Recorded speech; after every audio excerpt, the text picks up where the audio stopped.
Hi, I'm David King, editor of The Collaborative, joined by Richard Lovrich, who is our visual arts columnist and creative director at Proctor's.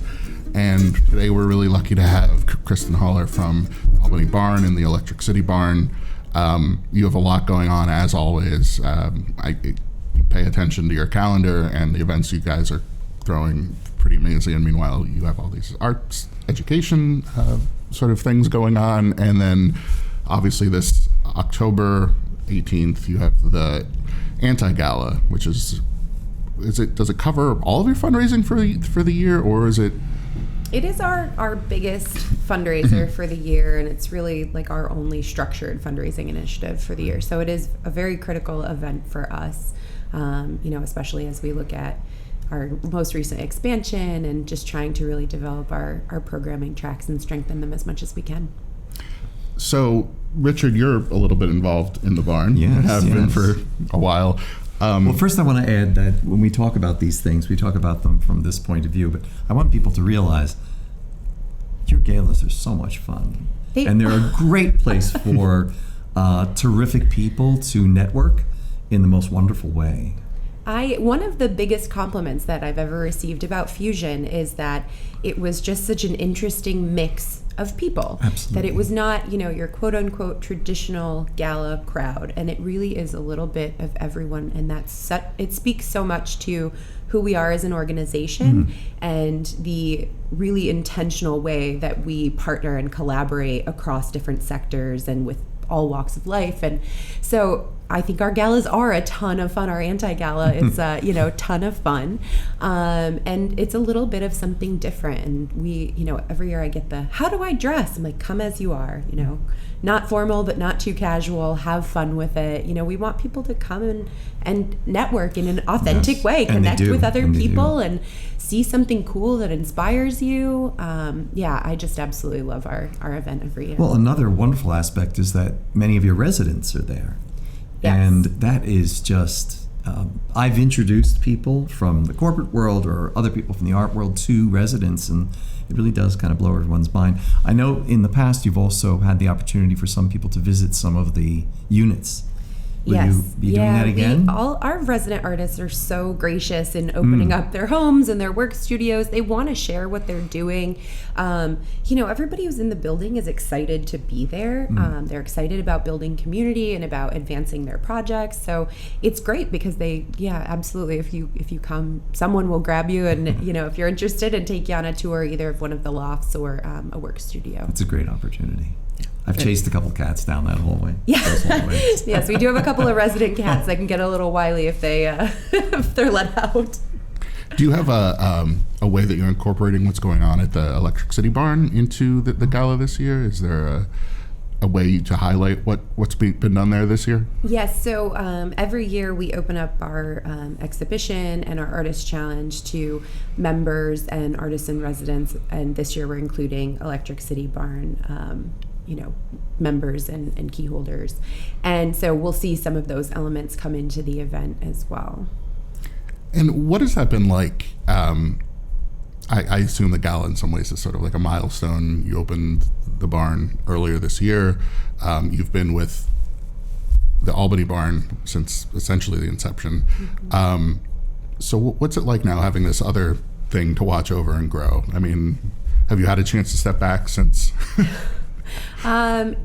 It's really interesting because you're right. I did come in very, very early on. I was actually our founder, Jeff Morell's intern when I was in college. So I really I saw his vision and I just understood it and I wanted to help make it a reality. And then as I got into it, I got a vision of my own. And that was a little bit different than Jeff's vision. But it was in my head and it was really complicated and big. And then I found my person who was like, I love your idea. And then they made it make sense, like well past where I could have gotten it. And so it's been really interesting kind of being on both sides of that, of being entrusted to care for someone else's vision and to deliver it, and to do that being mindful of what they thought and planned for, but also being realistic and being in the moment of what's really going to be possible. And then having to do that with my own vision, to hand an idea to somebody and say, this is what I think, but I think you can take it beyond what I thought. And then watching that happen, it's been the most rewarding thing I could ever have done. And to do it in my hometown, being from Schenectady, it's just like, I'm over the moon. So, we're working out kinks. Obviously, we're coming up on a year of being opened, and we're really still getting things moving forward and tweaking processes, but it's been so exciting just to be involved in the process. And watching my staff in Albany just really step up and take such a leadership role. I have just the best team. Fight me on it. Like, I have the best team. They're so good, and I've just seen their growth and the growth of our artists and their engagement, and it's just over the trajectory of coming from this concept of Albany Barn and then looking at it and going, oh wow, we can really have an impact on a regional level, and we are making a difference in the lives of people, and we're encouraging people to stay here who may otherwise have left. And what an amazing gift to be able to give to the place that raised me, that I have so much love for. So yeah, I'm just couldn't be happier. The questions that I have fielded about both barns, either barn, yeah. I think it's worth taking a moment. The newspaper person in me wants to take a moment to, in a brief way, what are the similarities and differences of the missions of the two barns? Like recently someone said, and they were looking to live at the barn in Schenectady, and they were an artist, and I pointed to the difference in policy there, and Sure. instructed her to call. Yeah, so Electric City Barn is attached to housing. We have a nonprofit housing developer that we worked with, but it's not specifically artist housing. Right. So you still could potentially apply to live adjacent to a makerspace, and we have a partnership with that organization so that they're actually an organizational member, and their residents do have access to our space through that membership. Okay. But it's very different in that we don't have 13 artists living in the building. We have 13 families. Is that mostly like a HUD clearing then, without an electricity board in between? Yes, so Right. we don't do any of the selection, recruitment Gotcha. for tenants there, though we have made referrals off of, folks who've applied to Albany Barn who maybe their family size is too large or their income doesn't quite fit. We've said, this is an artist housing, but you can look at this other opportunity, and we are connected and affiliated. Right. So I always say that the venues have the same mission and different methods of delivering it. So, the barn has always been about kind of creating the infrastructure and the culture for the creative economy to thrive, and for it to be inclusive and socially responsible, and to really be a steward between, where arts and economic development, business development really kind of collide. So in Albany, our studios are all sort of privately held. They're equipped by the artist who is working in them, and so they really have that ownership over their space. And we really wanted to get into training and workforce development in a much more structured way. But that's hard to do when you have an artist who's working and it's their piece of equipment that if something happens to it, like there goes their month financially. Right. So we really wanted to provide the space and the tools and the resources for artists who want to share their knowledge to be able to do so. So that's where the Electric City Barn's makerspace model comes in, because now we have larger studios, so bigger physical footprint with some cool toys in them. We have experts who can safety train, and then we're developing these ongoing programs where people can come in and really learn or hone skills within these creative disciplines. And I think I remember from the notes, and this probably gets to the next phase of the dream of the Electric City Barn, that it becomes this referral service. Yes. Can you explain that a little bit? Because that's kind of amazing and wonderful. Sure. So looking at the creative economy in a data-driven way has been so instrumental in helping us to shape where we're going and what our role is in this big, creative economy mix. And there's 16,000 plus freelancers working here, and I know a bunch of them, and a lot of them have big ideas, but when you're a one-person shop, they can be difficult to execute. So we said, we're working in these communities where we have people who are looking for opportunity to learn. They're looking for education, looking for job training, there's lots of underemployment. And then we have folks who have big ideas and maybe not the human capital to pull it off. Let's connect them. And then once we do that, let's start to look at who's coming through who really has a knack for something or a passion for it. Let's get them into a database so that the next, freelancer that comes along that has a project that now fits into this skill set, we can make a connection. We can help to structure the agreement so that it's mutually beneficial. We can make referrals to local businesses who are looking for talent. So it's really just about making that data work for everyone and making it accessible, and really letting people know that there's opportunity here within that creative economy, and it can be on the micro scale or it could be your full career.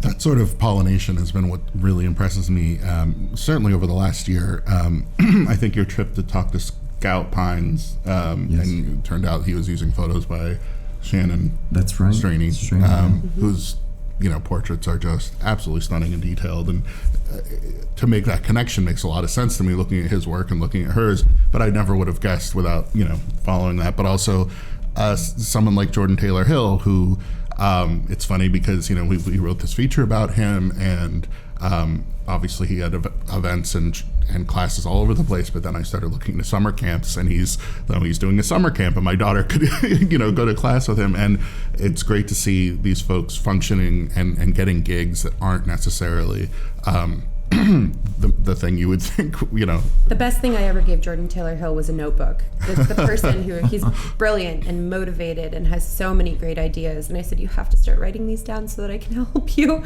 to plan and execute them. And he's one he's been there, since the opening of the barn, and his progress has just been tremendous. Again, just couldn't be more proud and honored to have a part in that, any small part, in just being that sounding board and that encouragement, but yes, being that connecting point too, making a relationship with the libraries, or, Jordan's first real teaching gig was through a partnership that we had with the Albany District Attorney's Office, where they were sending us into summer camps to provide arts enrichment to these, camps across the county. And we served hundreds of kids over the course of the summer. And Jordan was there. He did camps in the South End and in Arbor Hill and in Cohoes and Watervliet. He was all over the place making connections, and people loved him. And then they invited him back, and it just became a sustainable thing for him. And he didn't need us anymore, and that's what we want. We really want people to outgrow us. Right. It's always a good dream. Yeah, right. We're the opposite of like your average landlord. We're like, could you just get this in motion and outgrow? Like, we want you to leave. We want to kick you out of the nest because there's a line behind you of people who want to pursue their passions and to do it here, and we want to be able to help as many of them as we can. And to see some of those folks create opportunities for the people down the line is sort of amazing. It's really... The collaborations that happen between the artists and residents is really great, and that's happened so organically at Electric City Barn too. The conversations and the connection points that people will make, and they really consider themselves a part of something. So when they're looking for a photographer, they look in-house first. And, when they're looking for somebody to edit something, or heck, even, do you have a truck and could you move this thing for me? It's about, you're really starting with your neighbors and having that, that accountability to one another. And our artists in residence at Albany have formed some committees this year and are doing some really great work engaging the community and doing some internal kind of professional development on their own. It's been just really encouraging to see them support each other. And so we talked a little bit about this before starting, and I've heard that there is a project in the works coming up soon at both barns, or is it just the Albany Barn? We're piloting at Albany Barn, okay. Because we were able to receive a grant to fit out a space that had been planned since we opened, which is a teaching kitchen and a sort of community cafe, a space for people to gather, and eat. So we're developing a small teaching kitchen, and we're working on a project that we're calling the Our Food Challenge. And it's really looking at addressing food injustice in our communities, and leveraging creatives who are connected and have an intimate knowledge of neighborhoods that are experiencing a lack of access to healthy foods, to diverse food options, and looking at the barriers to health and wellness that are created when you have a situation where people are living, without that access. So bringing in great creative partners, we're working with Collective Effort to develop some web content and some resource maps. But the basic concept is we're going to pair really great chefs who care about this topic from across the region with creatives who have connection to the areas that are most critically hit with food injustice and insecurity, and they're going to, within the span of an hour, have to be able to travel to their food location, to come back, create to create a recipe and then execute it, and really showing like people are living under real time constraints and real transportation constraints, and that all plays into how people are eating and how healthy they are. So we really just want to leverage the creative talents of our culinary artists and our local creatives to just inspire passion and confidence in the kitchen, and also to let people know about the great food resources that we do have, places like Soulfire Farms and Capital Roots. So being a space where those resources can be brought into the neighborhood. We're a site for Soulfire CSA program and looking to partner more in those types of ways. I mean, it's so striking to me, that issue. I mean, first, it's a great way, since the barn is committed to serving the neighborhood, to really get involved in a major issue. But when I was covering the state capitol for however many years, you'd hear this issue talked about as like this New York City exclusive issue. And I would explain to people, because I had lived in Albany for some time, that it's happening outside your door, and not like you got to get on a bus or you got to take a drive. I mean, it's literally happening outside the Capitol, because those neighborhoods are, bereft of, and meanwhile you have a line of supermarkets on one road, but it's not exactly accessible. Right. And so to see that tackled in that way, I think is really important. And I'm really excited to see who gets involved and how the logistics are tackled. We've seen such a rise, if you pay any attention to things like the weekend backpack program, the need there and the numbers of people that those types of programs are serving are really striking when you think about it. And it's happening right in our public schools and right in our own neighborhoods. So again, sometimes people aren't comfortable reaching out for help when they're having an issue that they feel like maybe they should just deal with. So this is a way to let people be a little bit creative and have a little bit of fun, get some inspiration from, content that's delivered in kind of an interesting way. It's not super nutrition focused, but it will do things like we'll create recipes that do address specific health needs or health concerns that are prevalent in these communities, or snacks and meals that don't require cooking so that young people could do them, or people living in efficiency apartments or shared housing of some sort where they don't have access to a full kitchen. So really looking at barriers and going, we can overcome them all, and we can inform people and empower people in the process so that they can have a means to say, like, hey, my community is not well resourced, and I now know that I need these things, and know how to advocate.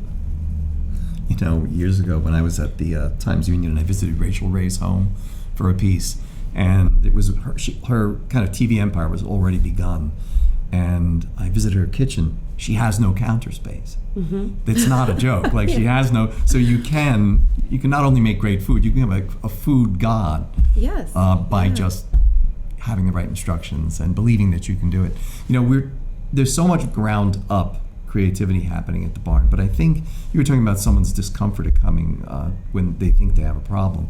A wonderful thing I've seen with the artists is that both buildings, the buildings and the way they're run, and you folks and the power and the imagination you put behind things, it validates so much of what goes on there in the correct way.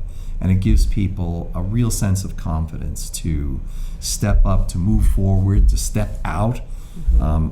I don't know if there's an answer to that, but I just think it's a wonderful, this sounds like scoop hunting or like I'm ending the interview, but any other barns on the horizon? Any thought or conversation about other communities? We have a couple of projects that we are in very early stages of talking about that may or may not look like either Albany or Electric City Barn, but we'll further our mission to really create that infrastructure and that culture that we need to value and support a creative economy that's for everybody, that's really inclusive and does inspire people to, I always say it doesn't matter where people are, it matters that they have an idea of where they're going, and that they're willing to do the work that it takes to move forward. Right. And that's what we're here to help them do. So you're absolutely right. I want people to feel confident failing forward, to throw something against the wall and see if it sticks, and to know that they have the resources and support for us, of us, our staff, and our greater community that we're connected to help them be okay failing forward. So there are some potential projects on the horizon, but they're not an immediate thing. Mm-hmm. So finally, how should folks who want to come to the gala get involved? What should they expect? And I assume just go to albanybarn.org. Yes, albanybarn.org/fusion has all the information about tickets. But yeah, I would encourage anybody who has heard about the barn, or even if this is your first time hearing about the barn and you're intrigued, I think Fusion is just the best little glimpse at what it is that we call barn life, and kind of get a little taste of everything that makes this crazy place what it is. So yes, October 18th, 6 o'clock at Albany Barn, and tickets and information at albanybarn.org/fusion. Well, thank you so much for coming on and sharing this, and I'm very excited to see how that program plays out. Thank you. And actually, we're going to be piloting that program at Fusion. We're going to be doing a little intro to that program, a little unveiling. So if you're interested in the Hour Food Challenge, definitely check Fusion out. Very cool. Thank you. Thanks so much for having me.